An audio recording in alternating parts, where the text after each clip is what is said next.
My name is Ray Albers. I'm the regional manager of Dallas NetWorth Realty office, and this is my success story.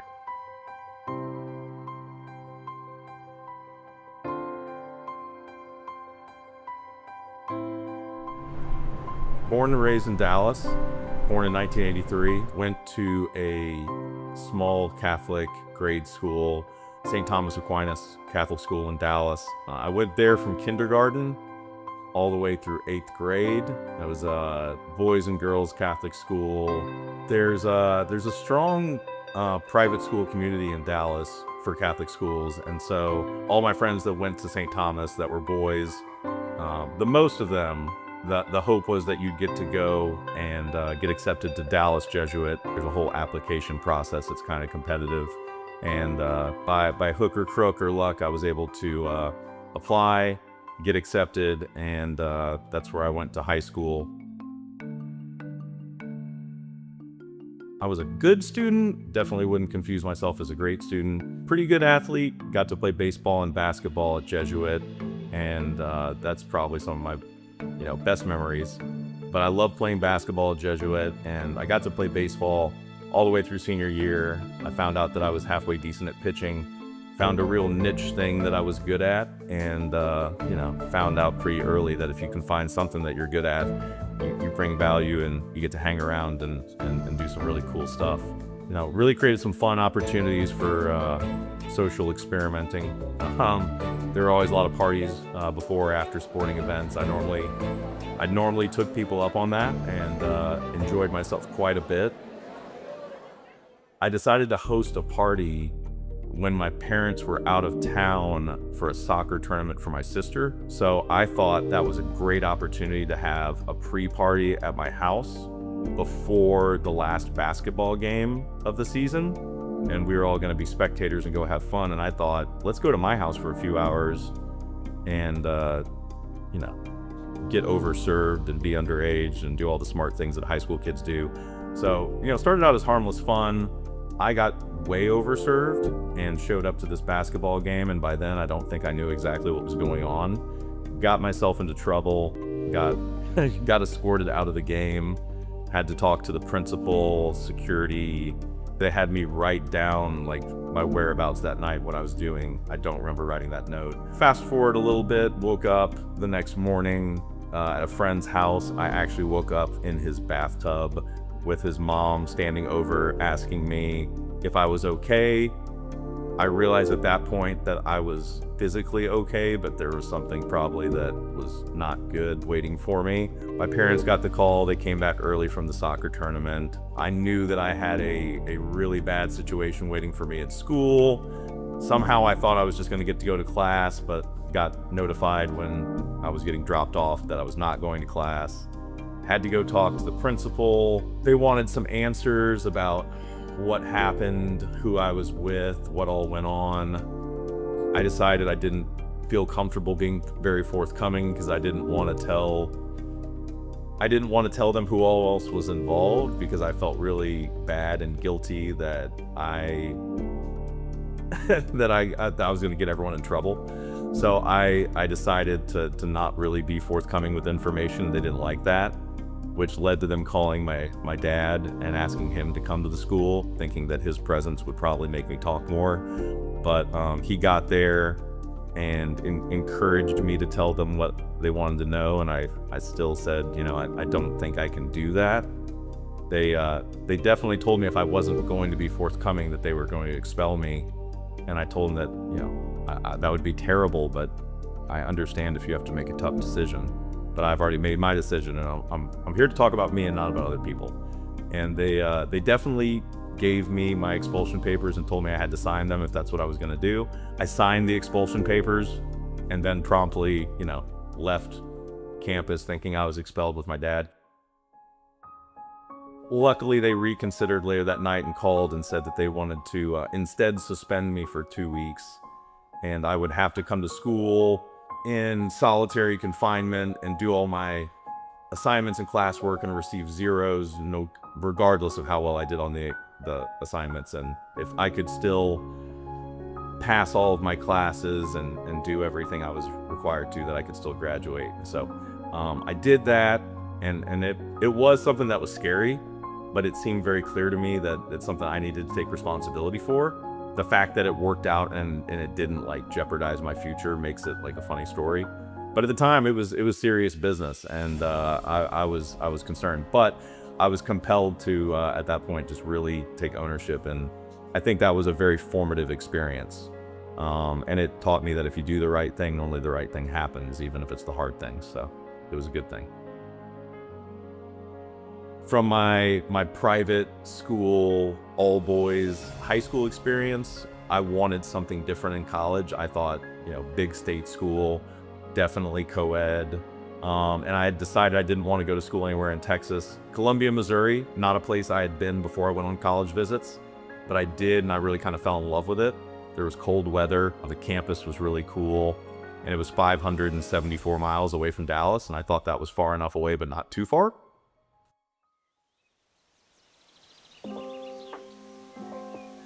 I had gotten accepted to the University of Missouri. It was an exciting time.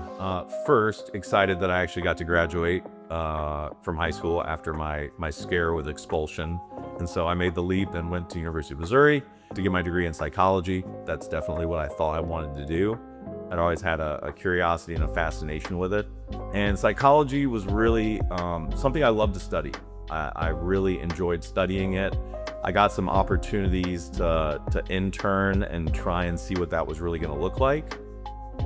And fortunately, unfortunately, that kind of showed me that I don't think I was built to do that as a profession and hear everyone's problems every single day in that way, because it would like stick with me after I'd be done for the day, and I'd still be thinking about all the problems I heard people had, and the fact that I didn't have the answers to them kind of, it just gave me anxiety. And I was like, man, these are going to be people's problems I'm hearing every day. And it was at that point that I realized that that's something I probably didn't want to do for a career. I figured that out during my senior year and kind of got discouraged on school because I thought, well, this thing I've been studying isn't what I really want to do. What am I supposed to do now?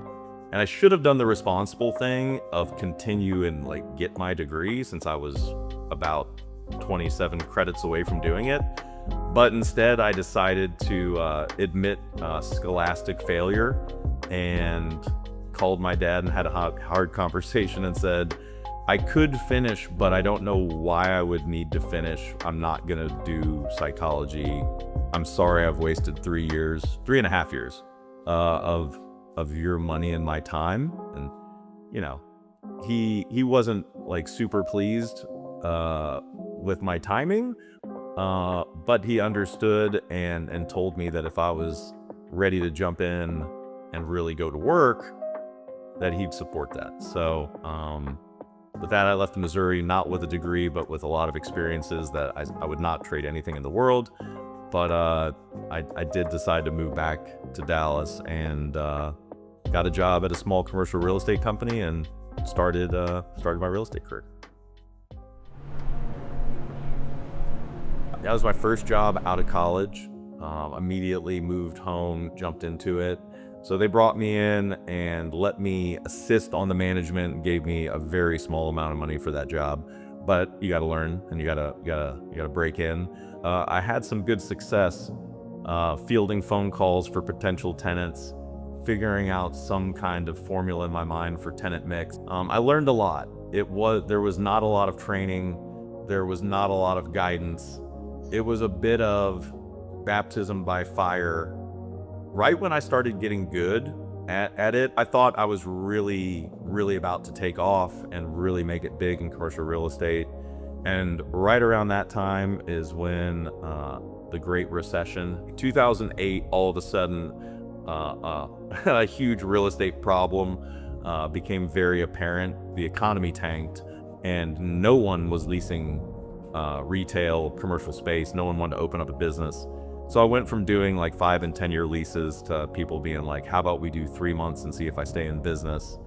When you get paid a commission based off the size of the pie for the duration of the lease, and it goes from that to that, that's the aha moment I had in that business, that maybe this is not a healthy, vibrant business and it's not going to be for a while. So I didn't quit my job, but I definitely started thinking about what was my pivot. I was like, there's got to be a different thing in real estate that's not as affected as this is. And so I started thinking and started going to some continuing education classes. I was like, let me go back to Champion School of Real Estate. That's where I got my license. Maybe they're running some classes. Maybe I could meet some people. I don't know. That was really my thought. And, I think it was on property management or something. I was like, oh, maybe get another certification. And I was at it, and the class was pretty unmemorable, except for the fact that they had a guest speaker that came in and was doing like a 1-hour lunch and learn. The person that was coming to talk for an hour was Mark Bloom with NetWorth Realty. He came in and introduced himself, and I'd never met Mark Bloom. I didn't know who that was. He immediately went into breaking down on the whiteboard what everyone in the company basically today knows as the board pitch. And that's what he was doing for the class. And that was my first exposure to Mark Bloom or NetWorth Realty. And pretty quickly, like, I thought this was something that they clicked in my brain. It looked like it made a lot of sense. But when Mark was done, he said, thank you to Miss Kelly Logsdon Rush, who I remember was the proctor. But Mark left, and I didn't run after him, but I definitely excused myself from the class, looked down the hallway. He wasn't in the hallway. I went into the restroom, thought he might have gone in there. Mark did go in the restroom. And I don't know if it was appropriate, but I definitely introduced myself to Mark in the men's restroom at Champion School of Real Estate. And I definitely asked for the opportunity to interview with him for a job. And he looked a bit taken aback.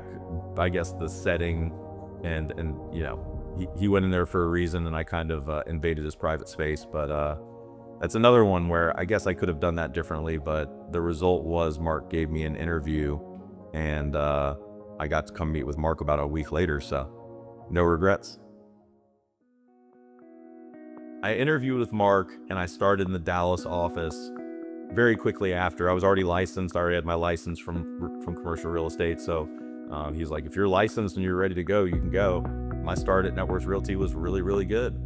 One of the first call that I can remember getting was off of a sign. It was from Ken. Ken called me, said, I saw your sign. I'm interested in getting involved. And I said, hey, if you saw my sign near Addison, office is right down the street. Let's meet right now. Ken came in for a meeting, I think about 20 minutes after we talked on the phone. Had a 45-minute meeting with Ken, left that meeting and showed him a house in Garland.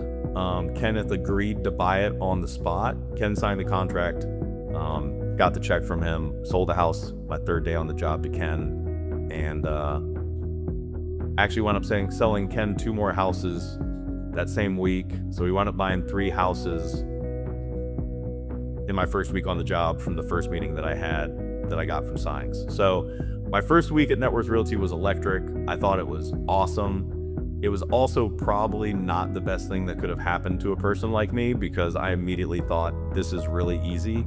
Every week's gonna be like this. I'm gonna throw a sign, have a meeting, sell 3 houses, and just rinse and repeat. Quickly found out it doesn't work exactly that way, because the next week I thought maybe I don't need to throw as many signs. So I threw less signs, got less calls, had less meetings, didn't find another Kenneth right away.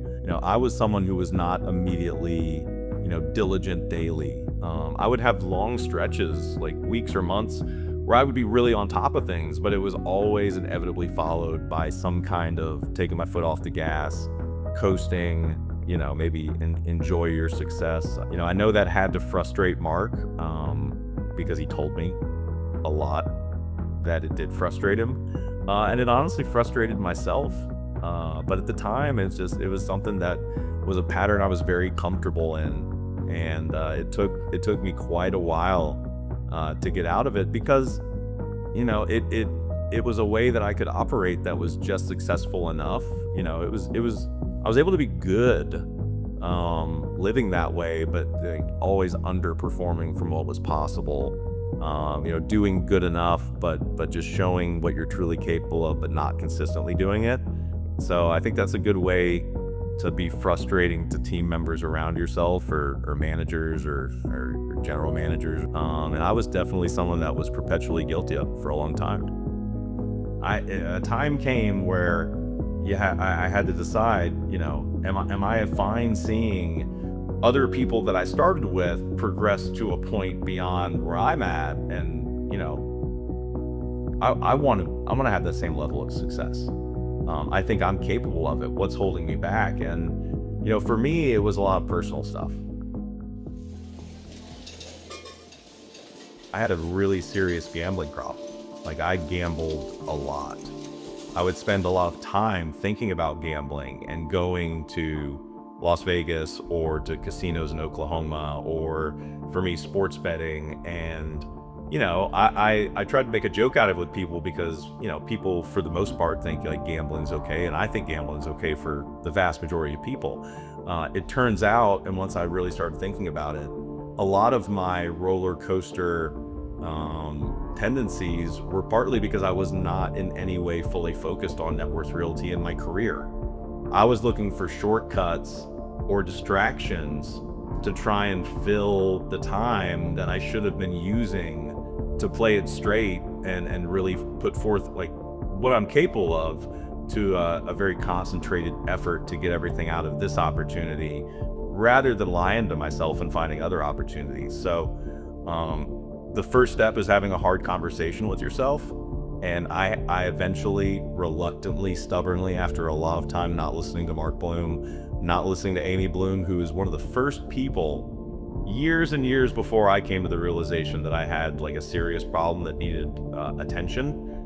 She's the first person that really brought it up bluntly that, this is really not good for you, and what you're doing is holding you back. And Mark was like, why would you gamble and leave it to chance when you can have control, and through your abilities and a proven system and network and organization, that all you have to do is plug in completely and go all out, and it's gonna work. And you won't have to wonder if you got unlucky with cards or a game or whatever. And he's like, man, it'll really relieve some frustration in your life. And the 27th time you have that conversation, just slightly different, it clicked with me with Mark. And from that point forward, I mean, it's crazy. Like, weeks after I stopped gambling completely and was like, that's not a part of my life. My life is my family, which I was neglecting, with my bad decisions as well. I didn't realize it as much until I stopped doing it. And NetWorth Realty, it was family and NetWorth Realty.